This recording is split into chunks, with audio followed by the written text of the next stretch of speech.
ओडिया भाषा साहित्य को गुरुत्व दिया नजिबाकु ने विरोध। ओडिया भाषा विकास आंदोलन पक्षर अनुष्ठित है प्रतीकात्मक प्रतिवाद कार्यक्रम। बालेश्वर ओडिया भाषा विकास आंदोलन संगठन पक्षर भाषा पक्ष पालनर अंतिम दिवस रे एक प्रतीकात्मक प्रतिवाद कार्यक्रम अनुष्ठित हो जाइछि। स्थानीय माकोलपुर स्थित स्रष्टा कार्यालय रे अनुष्ठित कार्यक्रम रे संगठनर साधारण संपादक डॉक्टर लक्ष्मीकांत त्रिपाठी जोगदे ओडिया भाषा साहित्य को प्रोत्साहन देबारे सरकार उदासीनता को तीव्र समालोचना करथिले। सांप्रतिक स्थिति रे ओडिया भाषा साहित्य को जेउभଳି भाबे गुरुत्व देबा कथा ताहा सरकारी स्तर रे दिया जाउ नथिबारु ओडिशा रे प्रथम थर पई एक भाषा भित्तिक संगठन पक्षरु एई भଳି प्रतीकात्मक प्रतिवाद अनुष्ठित होइथिबा से कहिथिले।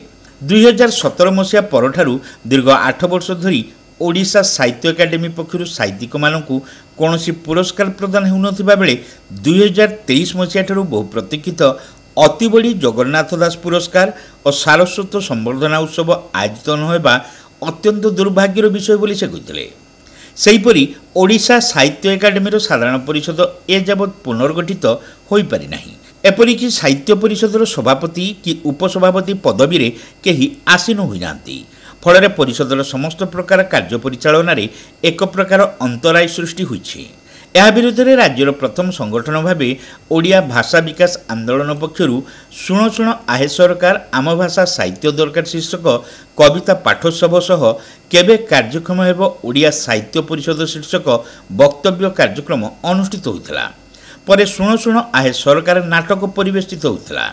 यह सहित संगठनर दाबी उपरे कार्यानुष्ठान ग्रहण संपर्कित अनुरोध पत्र जिलापाल और विधायकों उद्देश्य प्रदान करा जायतिबा डॉक्टर त्रिपाठी सूचना देथिले। ए कार्यक्रम दुईटी उद्देश्य आम एक भाषा पक्ष पालन करूँ। काली गला 14 दिन, आज से 15 दिन।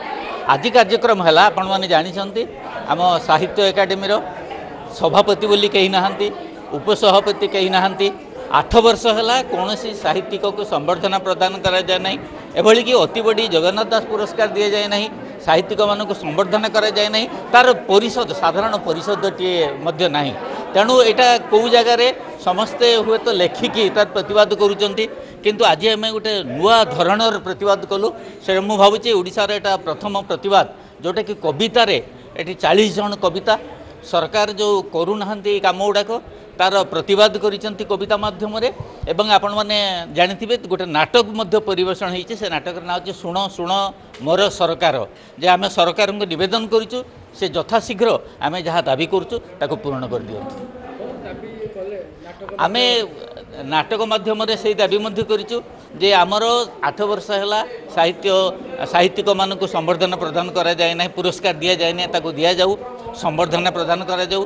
साहित्य एकाडेमी सभापति एवं उपसभापति शीघ्र तांको पोस्टिंग करा जाऊ एवं साधारण परिषद सेटा मध्य डका जाऊ। एतिके हमर ए 4टी दाबी अछि।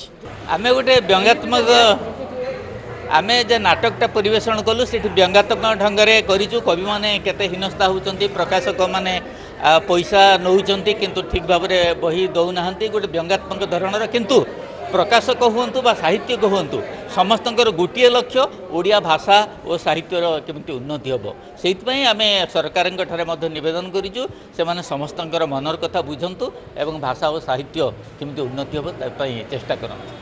संगठनर उपसभापति निरंजन राउत और निबारण जेना, कोषाध्यक्ष दीपक बोस, कार्यकारी सदस्य डॉक्टर हरिश्चंद्र बेहरा, हेमेंद्र महापात्र, अरुणा राय, प्रदीप चैटर्जी, डॉक्टर भागवत प्रसाद दास, पंडित संजय कुमार पंडा, कल्याणी नंद, डॉक्टर सारंगधर त्रिपाठी प्रमुखों समेत बहु सदस्या एही कार्यक्रम रे उपस्थित थिले।